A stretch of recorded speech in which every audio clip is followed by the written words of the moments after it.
From the Ministry of the Presidency in Georgetown, this is This Week with the President with Janelle Carter.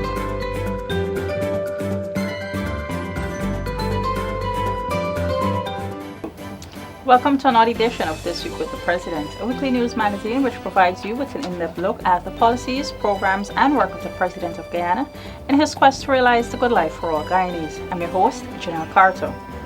In the news this week, President Granger pardons 11 mothers for Christmas. President takes government to the people with first public day meeting, and new Chief Justice sworn in. Christmas is a time for caring and sharing with those that matter the most. And thanks to a presidential pardon, 11 mothers who have been incarcerated for non-violent, non-cocaine, and non-trafficking in person offenses will be given a second chance to contribute to society. And most importantly, they will be home in time to spend Christmas with their children and families. My emphasis is on women first, mothers first. Women who are mothers and also parents of young children. I want them to be home for Christmas. Those are the persons who would have been sentenced for non-violent offenses and offenses which do not involve trafficking in persons or trafficking in narcotics. So I hope that they'll be home for Christmas. So in a way that is, I would say, an act of compassion. So I know there have been some lawyers who have criticized the decision, but I'm entitled to some compassion at Christmas time. It is hoped that each of these mothers who have been granted a second chance will use this opportunity wisely and not reoffend. Importantly, reoffenders are eligible for pardons. Earlier this year, President Granger had pardoned a number of young people at Guyana's 49th independent anniversary. This, along with the Christmas time pardon, is likely to become a tradition in Guyana. In other news, President David Granger and the Ministry of the Presidency continues to demonstrate the administration's pledge to work towards the pursuit of a good life for all Guyanese, with the first ever Public Day Forum hosted by the Ministry of the Presidency at the Square of the Revolution.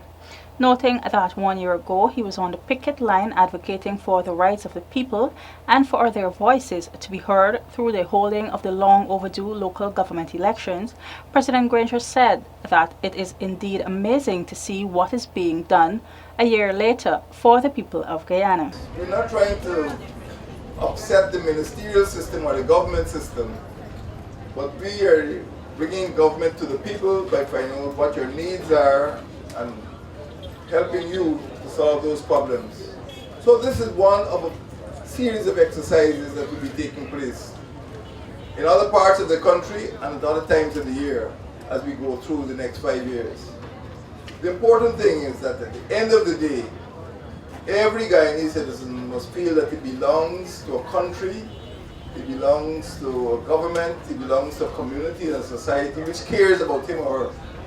The objective of Public Day is to provide citizens with an opportunity to raise matters of concern or issues they wish to have addressed with the government, in keeping with the President's campaign promise to take the government to the people.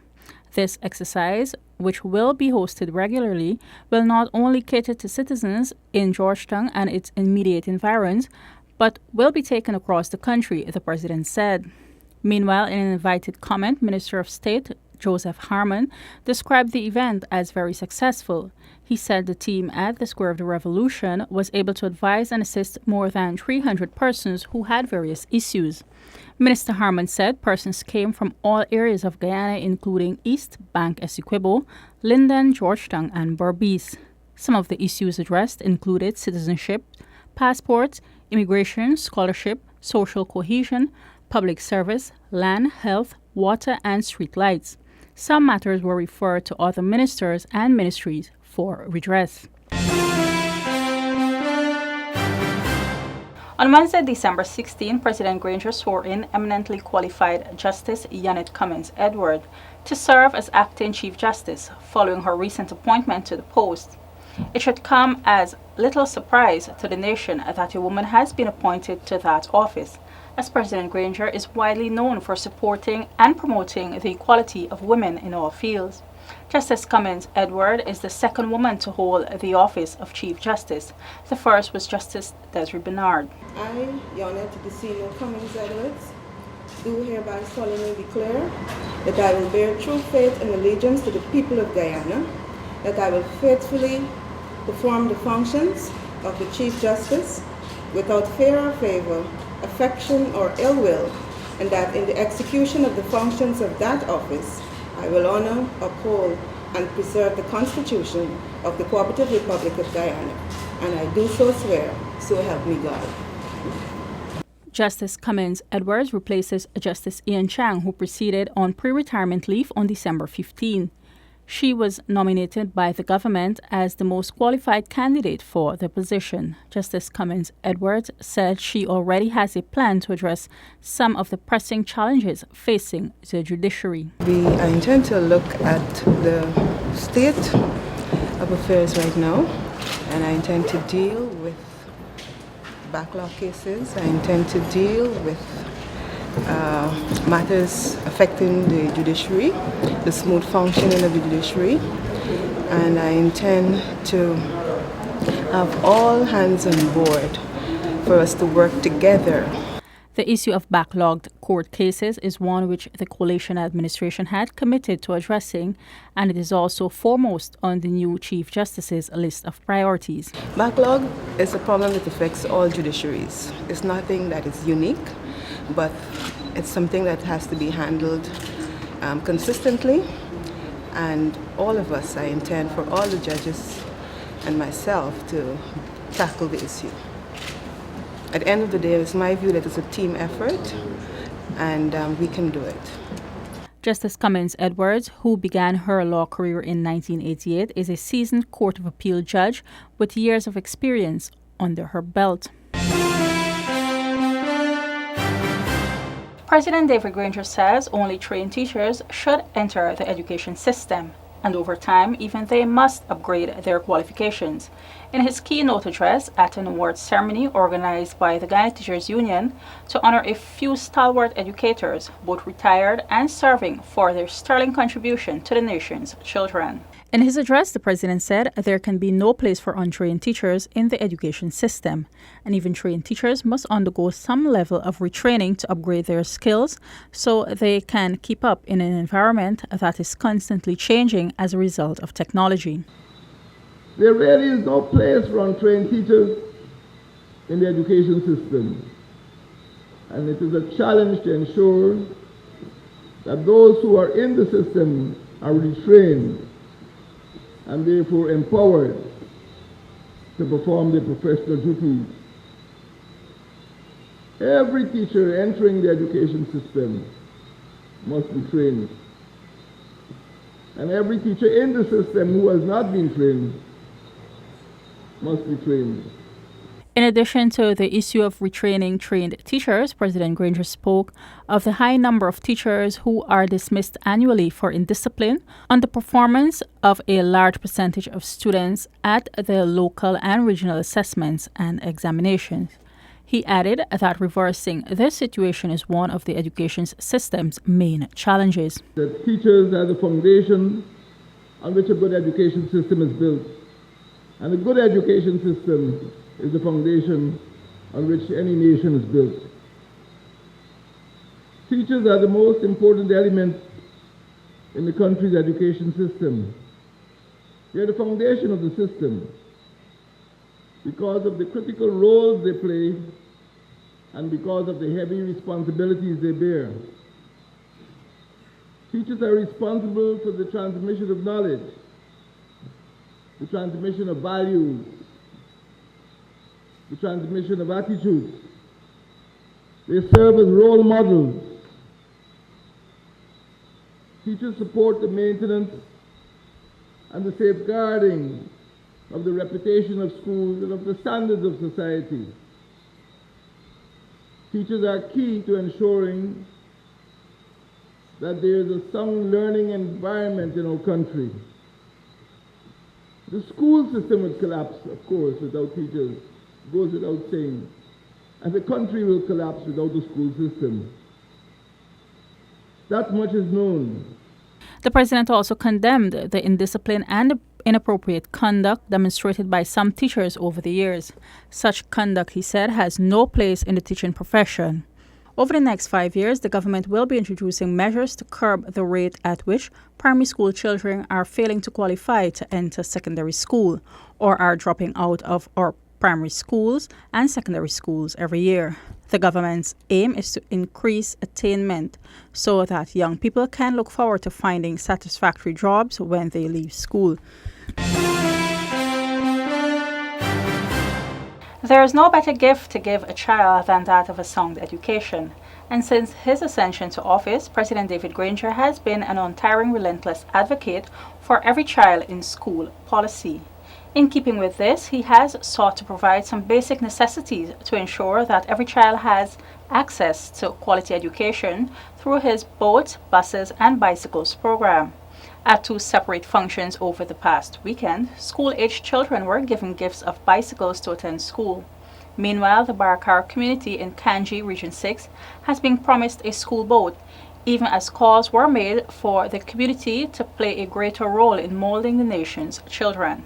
During his attendance at a Christmas party for children enrolled in the Sophia Literacy Program, the president announced that his administration will make available an annual subvention to set up a permanent center to ensure the survival of the literacy program. I want to see you with good furniture, with good libraries, with good laboratories. So you must be able to have your computers and doing your training, your classroom training.